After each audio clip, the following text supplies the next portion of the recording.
be able to win a game like this when he's not in there, how important is that moving forward?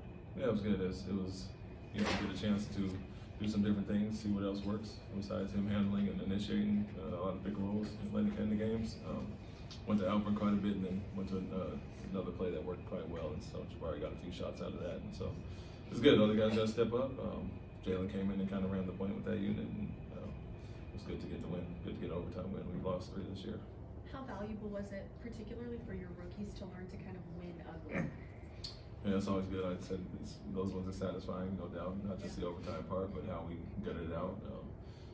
Played really well the first half. The second and third quarter, obviously a 38-point quarter. Got a tie game that was a little bit ugly there, and then battled back and forth. So a lot of guys got a chance to experience, real tough basketball game, and to your point, grinded it out without some key guys being out there. So it was good for them.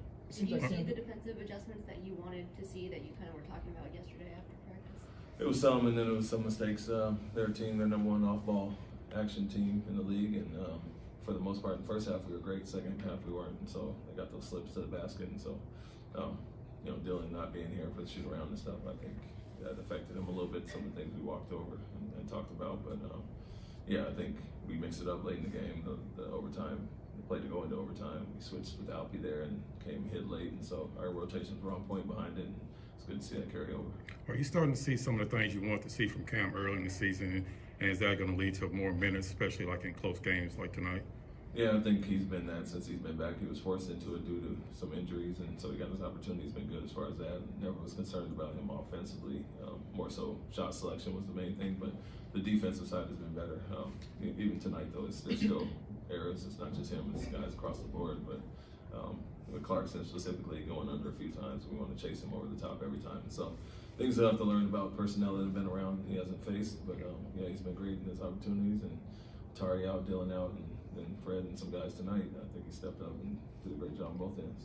Before the game, Will Hardy was actually talking about your season in Boston and the poor start that you guys had there, and that he learned from that really to remain calm even in the face of slow starts, and that things can turn around. Yeah. Is that something, a lesson that you can apply even here too, even though it's different teams and different circumstances? Yeah, there's some. I think the difference was, there was a lot of COVID, a lot of injuries. Jalen Brown and guys were out for 15 games or so. So when we did have our full roster, we were really good. But I remember at times they know me well, the whole staff, my guys here and Will, and they would look at me waiting for the real Ime to come out and come and flipping tables and doing all that. And I said, let's be patient and we'll figure it out, because there's some good signs when we're whole. And so, it was not time to panic. And I think with our guys, we really got off to a really good start and grasped everything we were trying to do. And so we've had some regression with the lack of practices and injuries, but big picture, we picked it up pretty quickly. So we're happy with that. Just got to take the next step now. Why did you decide to go back to Jalen when Fred went out, and did you see anything that he can maybe build on for tomorrow in the games that follow? Yeah, obviously one of our better scorers at the guard spot. Aaron had his stint there, but it's a guy that you want to trust, especially when it's time to get downhill, get into some shots there, and then he ran the point, and we ran him quite a bit in practice through scripting sessions where he's handling at the point, and that came in handy tonight. Roman McCann was doing well at the 2, and Jabari at the 3 and 4, and Dylan, those guys. So it was a natural thought for us to go there, and then we just did the sub offense defense with him and our man down the stretch. Did you see things during that stretch that he can build on? Yeah, he initiated offense well, got us into our sets that we were running. The first play that we ran about 3 times into the overtime, got us into that, made the right reads there.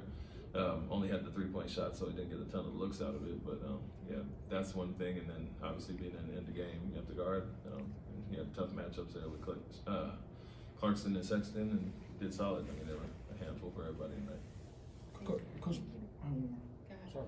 The group to end overtime, the Thompson, Brooks, Tate, Green, just to have that toolbox available, how important is that for a different game down the stretch overtime and late fourth quarters? Yeah, I think we've always had decent groups, and as far as versatility wise, Tari and those guys in the mix, we can go several different ways. We can go extra big, and we had Alpy out a few possessions, so we could switch across the board. And so, it's good for them experience wise, but we know what we have as far as guys. It's just we don't have the full unit out there. We haven't had it for a while with Dylan and Tari out, but Cam has stepped up. Aaron steps in when he needs to, and our man has been great too. So it's good to see a full complement of guys taking advantage of the opportunity.